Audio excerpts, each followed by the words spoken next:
Hey guys, I got another common problem for you today. I got a 2010 Mercury Mariner that the rear liftgate will not open. You press the button on the outside, the car's unlocked, and it just makes a little bit of noise inside of there, a little bit of vibration. You can feel it trying to do something, and it will not do anything, will not release, will not open. And this is a very common problem since 2008 with a new body style change. And I'm going to show you what the fault is, how to replace it, and most importantly, how to gain access to the actual latch so you can open a lift gate and start your repair. Now the other thing that's common on these is for the actual switch right here, whether it be right here on early models or down here on the later models, to fail also. And it fails because of water. Water will get into the switch so bad it will actually split the switch inside of there. And that's all from the glass right here.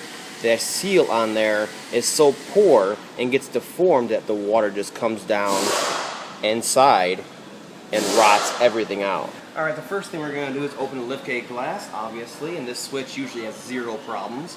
And of course the actuator doesn't because it's high above the water line where everything starts rotting out. Open that up, get that out of the way.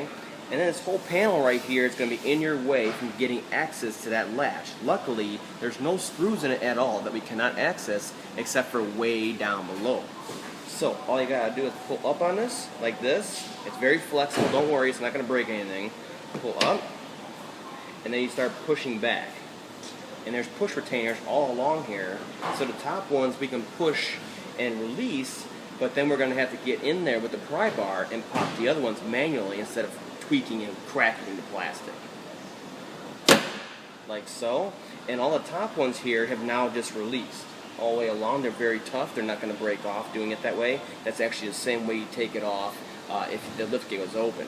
So you pull them off like that. Now there's a second row of them inside of here, and that's the ones we need to get to with the pry bar and pop them manually so that there's no damage.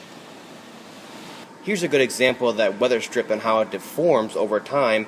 On the early design models, 09, 2010, it had a different design to it, whereas the I'd say mid-year 10 or 11 and higher, newer, have a different kind of seal on here. It's a lot more plush, and there is no more problems. You can see how it's deformed here, rust, and especially up here,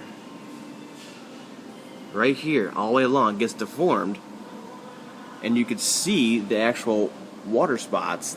These are inside, they're not outside. You can see me cleaning them off. So the water's leaking on the inside, it comes down, and just floods down in there. Here I'll give you a close-up of how the retainers look. You see they just push in, and there's two on each side, one here and one there, and they'll pop out pretty easy if you do it the way I showed. And once those are free, we can concentrate on the ones that are down below there. There's one right there, and then there's one over here, and we're going to have to pop those ones out with a pry bar so we don't damage the panel. And here I'll show you how to do it with the pry bar. You just get in by the actual retainer where it actually contacts the body and locks in, so we can release it at the point of contact. Something like that. And then do that same thing on this side. And then it'll be far enough release where we can stick our hand down in here and manually open the liftgate. Now the reason why I don't pry from right here, it looks like a nice little pocket, stick your pry bar in there, pop it, be done. Why you need to be so complicated and stick it over here? The reason why is because this plastic will actually turn white on the other side from your pry point, and it looks horrible when you can avoid it by actually releasing at the point of contact. Alright, I got way down deep inside of here. You see its actuator right here? That's what we need to go after, the actual linkage that attaches to it, because it attaches to the latch to release it. And this is the part that's actually not working, and we're just going to do it with our hands manually. You're going to grab the linkage where it attaches to the bracket down here and just simply pull up, and it will release the liftgate, and then you're free. Alright, I'll show you how to do it in real time here. You reach down in here like I showed. You can feel it.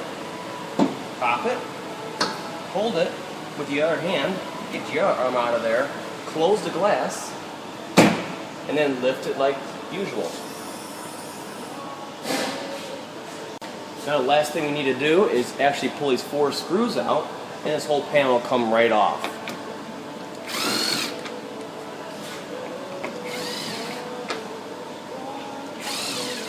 and you can see even these screws are rusted from all the water leaking down.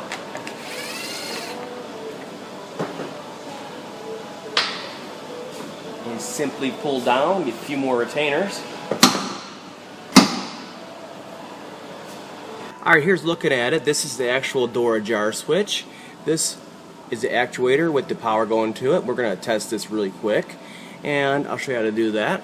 And then this one right here that goes over is the actual switch for the liftgate. And that's what you want to check for corrosion on your connector, and visually inspect it and make sure that's not faulty also.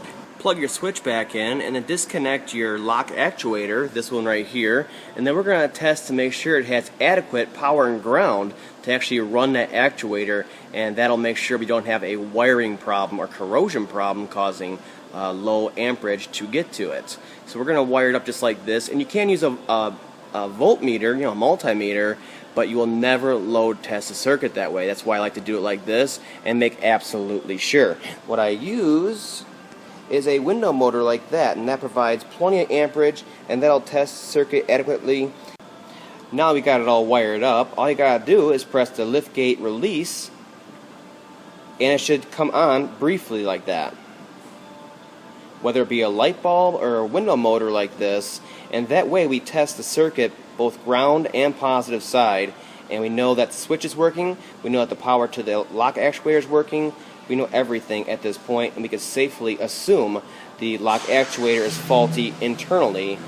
And now onto the replacement of the latch itself. It comes with the switch for the door ajar, and it also comes with the actuator. It's all one piece, so it is a little expensive, but you know you'll get everything new and everything will be working properly when we're done. So disconnect the last connector on it. We already disconnected this side right here for the actuator. Now all I gotta do is pull out 3 screws on the other side, and it'll fall right out.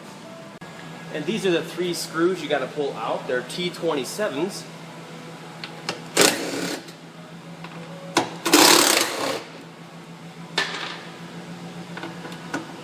And make sure you hold it. It's the whole thing, it's going to come right out.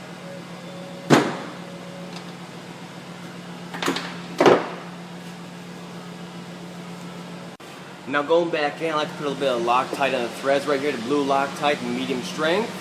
And then the latch itself comes pre-greased from the factory. And then your electrical connectors, I put electrical dielectric grease on them a little bit, in case there's any water intrusion in the future.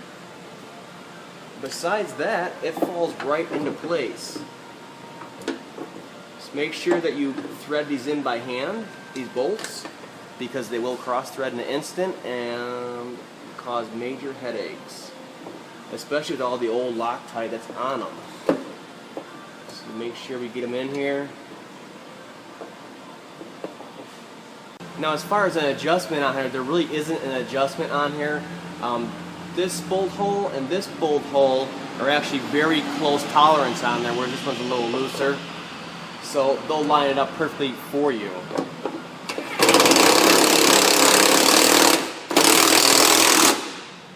Jump around.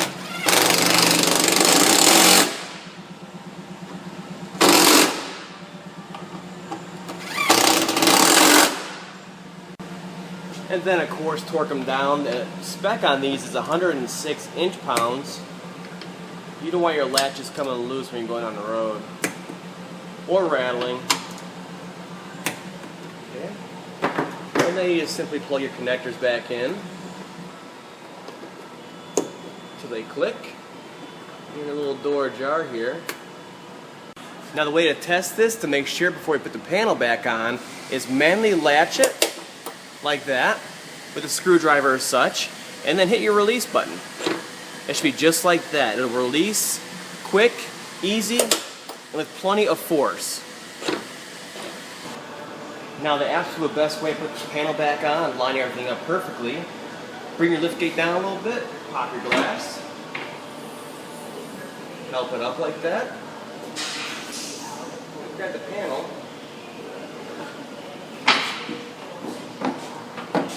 put it on,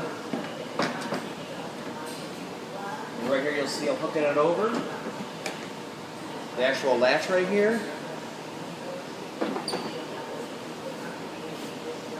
And once it's like that, we can close the glass, bring it back up, and then once you bring it back up, everything will be lined up in here as far as all the retainers for you. So you start from the top, and you can see how I didn't align anything. It perfectly was aligned. So they all push in. Last thing we got to do is put in all 4 screws, test it out once again, and we're done. One last test. Here it is. You barely press it, and you see how it pops up like that? That's a sign of a good, strong actuator and latch. Perfect. So hopefully this helps. This is a very common issue with the water intrusion causing all kinds of issues back there from the switch to the latch. And a lot of owners are not, they don't feel comfortable to just start tearing off panels back there to try to gain access to that. So if you follow my video and you follow the points that I tell you to take it off at, you won't damage that panel at all. And the end result here is, yeah, we changed the latch, yeah, everything's operational again, but it will fail again if we don't fix that weather stripping back there around the glass. There's a new part number out that's a lot more plush, and we'll seal it up and take care of your water leaks back there and fix this completely.